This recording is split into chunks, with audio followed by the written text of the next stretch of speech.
विपक्ष तो नई मांग लेकर आ रहा है। ऑपरेशन सिंदूर को लेकर विपक्ष पीएम मोदी के सदन में मौजूदगी की मांग कर रहा था। सरकार ने यह भी मान लिया कि ठीक है, पीएम रहेंगे। इसके अलावा आज एक और खबर यह आई कि पीएम मोदी ने लोकसभा और राज्यसभा में भी ऑपरेशन सिंदूर पर जवाब देने का फैसला किया है। वो जवाब दे सकते हैं। ऑपरेशन सिंदूर पर अगले हफ्ते चर्चा होगी। अभी पीएम मोदी विदेश गए हैं, लेकिन आज विदेश जाने से पहले पीएम मोदी ने बड़ी बैठक की। सुबह सुबह संसद भवन में पीएम मोदी और अमित शाह की मुलाकात हुई। फिर अमित शाह और जेपी नड्डा ने लोकसभा अध्यक्ष से मुलाकात की। संसद में लोकसभा अध्यक्ष ओम बिड़ला और राज्यसभा के उपसभापति हरिवंश के बीच भी बैठक हुई। यानी आज पूरा दिन बड़ी बड़ी बैठकें हुई हैं, प्लानिंग का दौर चल रहा है और इन बैठकों को लेकर यही कयास है कि विदेश जाने से पहले पीएम मोदी ने बड़ी प्लानिंग की है। पीएम मोदी आज यूके और मालदीव की यात्रा पर गए। 23 जुलाई से 26 जुलाई के बीच वो दोनों देशों की यात्रा करेंगे। कूटनीति के लिहाज से यह बहुत अहम दौरा है, जिसके बारे में हम आपको आगे बताएंगे। लेकिन जैसे ही पीएम मोदी आज विदेश दौरे पर निकले, वैसे ही राहुल गांधी उनके इस विदेश दौरे पर सवाल उठाने लगे। भारत की पूरी विदेश नीति को फेल बता दिया। सुनिए एक बार राहुल गांधी को, फिर हम बताएंगे फेल कौन है। गिनती पे भी नहीं गिना जा सकता किसने सपोर्ट किया जी। किसी ने भी हमारी फॉरेन पॉलिसी की इन्होंने धज्जियां उड़ा दी हैं। किसी ने हमें सपोर्ट नहीं किया, किसी ने नहीं किया। गिनती पे भी नहीं गिना जा सकता किसने सपोर्ट किया जी। किसी ने भी हमारी फॉरेन पॉलिसी की इन्होंने धज्जियां उड़ा दी हैं। किसी ने हमें सपोर्ट नहीं किया, किसी ने नहीं किया। राहुल गांधी कह रहे हैं कि ऑपरेशन सिंदूर में किसी देश ने हमारा सपोर्ट नहीं किया, कोई साथ नहीं आया। जबकि खुद पीएम मोदी ने कांग्रेस के ही जिन सांसदों को दूसरे देशों में डेलीगेशन के तौर पर भेजा था, वो खुद कह रहे थे कि भारत के ऑपरेशन सिंदूर को ग्लोबल लेवल पर सपोर्ट मिला। दूसरी बात यह समझने वाली है कि पाकिस्तान को ठोकने के लिए भारत किसी देश की सपोर्ट की जरूरत पर नहीं बैठा है बॉस। बिना किसी के सपोर्ट के हमने पाकिस्तान को ठोक कर दिखाया। यह हमारी काबिलियत है आज की। अंदर घुसकर पाकिस्तान के एयरबेस फोड़ दिए। आज तक पाकिस्तान अपने एयरबेस ठीक नहीं कर पाया है। यह बात भी समझनी होगी कि आतंकी हमले का जवाब देते हुए भारत ने पाकिस्तान के खिलाफ अग्रेशन दिखाया और पूरी दुनिया तो इसी तनाव में थी कि कहीं पीएम मोदी पाकिस्तान का नक्शा ना बदल दे। तो सपोर्ट की जरूरत वहां होती है जहां भारत कमजोर पड़ रहा हो। भारत ने तो एक साथ चीन, पाकिस्तान, तुर्की सबको निपटा दिया। इतना ही नहीं, भारत ने तो पूरी दुनिया को डंके की चोट पर बताया कि अगर अब और कोई आतंकी हमला होगा तो जहां से अभी रोके वहीं से मारना शुरू करेंगे। यह भारत का न्यू नॉर्मल है। यानी भारत के पाकिस्तान के खिलाफ भारत को किसी का सपोर्ट चाहिए भी नहीं था।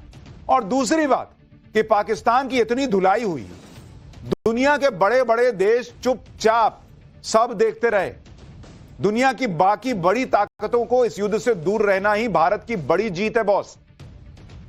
कोई नहीं आया पाकिस्तान की मदद के लिए खुलकर। आप मार रहे हैं, सब देख रहे हैं और कोई आपको रोक नहीं रहा है। इससे बड़ा सपोर्ट क्या होगा बॉस? इतने बड़े बड़े मुस्लिम देश हैं, एक नहीं आया पाकिस्तान के साथ खड़ा होने के लिए। एक नहीं आया कि भारत रोकिए, भारत रोको, ये क्या कर रहे हो तुम। किसी ने नहीं कहा। यही सपोर्ट होता है डिप्लोमेसी में बॉस। और क्या होता है कि आप मार रहे हैं, सामने वाला चीख रहा है लेकिन कोई रोकने नहीं आ रहा है। इसको सपोर्ट ही कहते हैं। लेकिन फिर भी राहुल गांधी पीएम मोदी की कूटनीति पर सवाल उठा रहे हैं। ट्रंप का नाम लेकर यह कह रहे हैं कि पीएम मोदी ने एक बार भी ट्रंप को जवाब नहीं दिया। एक बार वो भी सुनिए। हालात अच्छी नहीं है, पूरा देश जानता है। जो अपने आप को देशभक्त कहते हैं वो भग गए।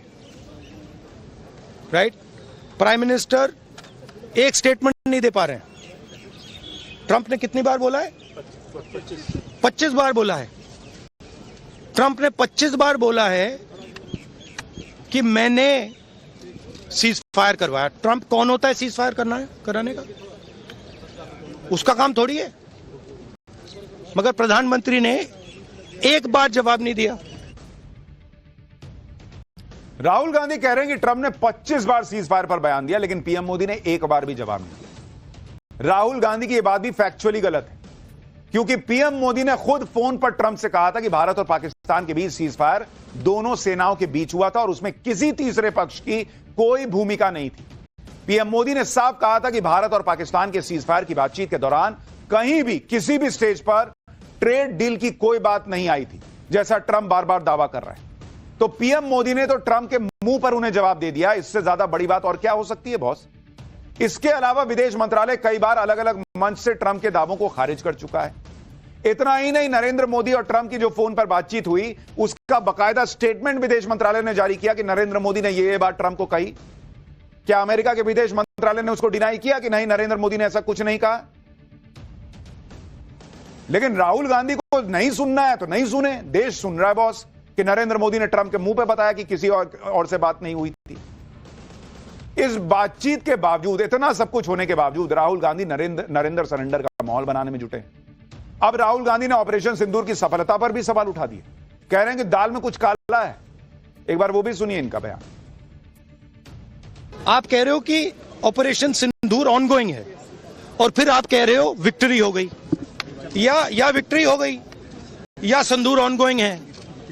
और दूसरी साइड से ट्रंप कह रहा है कि भैया सिंदूर को मैंने बंद किया, सिंदूर को मैंने बंद किया। 25 बार बोला है तो कुछ ना कुछ तो दाल में काला है ना। राहुल गांधी की बातों में लॉजिक ढूंढने निकलिएगा तो रेत में सुई ढूंढने जैसा है। कह रहे हैं कि अभी ऑपरेशन सिंदूर अगर ऑन गोइंग है तो विक्ट्री कैसे हो गई? अरे भैया, ऑपरेशन सिंदूर पार्ट 1 में विक्ट्री की बात हो रही है। इंडिया और इंग्लैंड टेस्ट में सीरीज खेल रहे हैं। इंडिया दूसरा टेस्ट जीता है अगर, तो नहीं कहिएगा कि दूसरा टेस्ट जीता था, क्योंकि अभी तो सीरीज खत्म नहीं हुई, इसलिए पहला दूसरा टेस्ट जीता हुआ आप बोल नहीं सकते राहुल गांधी के हिसाब से। गजब है भाई। इनको बस ये साबित कर देना है कि भाई ऑपरेशन सिंदूर में कामयाबी नहीं मिली, भारत जो है वो मार खाया, भारत के प्लेन गिर गए। एकदम अंदर से लग रहा है कि इनकी इच्छा यही है कि कैसे लोगों के मन में मैं ये सेट कर दूं। ऑपरेशन सिंदूर की सफलता पर किसी को शक नहीं है बॉस, आप गलत प्रयास कर रहे हैं और राहुल गांधी ऐसी बातें कर रहे हैं जिससे ऑपरेशन सिंदूर की सफलता सवालों के घेरे में आ जाए, और इसी में वो बार बार ट्रंप की बात कर रहे हैं। जबकि ट्रंप के बारे में दुनिया जानती है कि ट्रंप कभी भी कुछ भी बोल देते हैं। और जहां तक ऑपरेशन सिंदूर की बात है तो पाकिस्तान से अच्छा कौन जानता होगा कि भारतीय सेना ने उसे कितना ठोका। पाकिस्तान की सेना अब तक इसी बात से घबराई हुई है कि ऑपरेशन सिंदूर अभी खत्म नहीं हुआ, नरेंद्र मोदी फिर से, भारत जो है वो फिर से कभी भी ठोक सकता है। राहुल गांधी ने नरेंद्र मोदी की विदेश नीति पर सवाल उठाए, विदेश नीति को फेल बताया। लेकिन आप देखिए कि आज ही नरेंद्र मोदी ऐसी विदेश यात्रा पर निकले हैं जिससे भारत को जबरदस्त कूटनीतिक सफलता मिलने वाली है। पीएम मोदी यूके के दौरे पर दोनों देशों के बीच एफटीए यानी फ्री ट्रेड एग्रीमेंट पर साइन हो सकता है। यह डील भारत के लिए कितनी अहम है, इससे क्या होगा, यह आपको थोड़ी देर में आगे अगले चैप्टर में बताऊंगा।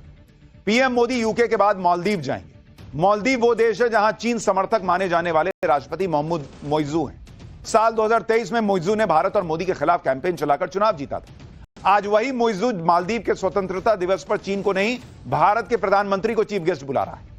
समंदर में सुरक्षा के लिहाज से मालदीव भारत के लिए अहम देश है। यही वजह है कि पीएम मोदी वहां जाकर भारत के हितों को साधेंगे। लेकिन राहुल गांधी प्रधानमंत्री के इस विदेश दौरे को बता रहे हैं कि वो तो भग गए। मनमोहन सिंह विदेश दौरे पर जाते थे तो भग जाते थे क्या?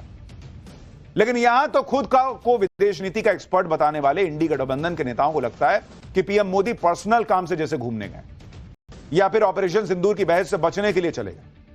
ऑपरेशन सिंदूर की बहस से बचना होता तो इसी हफ्ते नहीं करा देते ऑपरेशन सिंदूर पे चर्चा, खुद विदेश में रहते, आप यहां चर्चा कर लेते। वो तो कह रहे हैं कि मैं रहूंगा भाई, मैं आ जाऊं तब चर्चा करना, और 25 घंटे क्या 35 घंटे कर लो। सच यह है कि पीएम मोदी जिस एफटीए को फाइनल करने के लिए यूके गए हैं, उस एफटीए पर पूरी दुनिया की नजर है। पीएम मोदी ऐसे वक्त में यूके से डील फाइनल करने गए हैं जब अमेरिका में ट्रंप हर देश को टैरिफ की धमकी दे रहे हैं। यूके और भारत की यह डील टैरिफ की धमकी देने वाली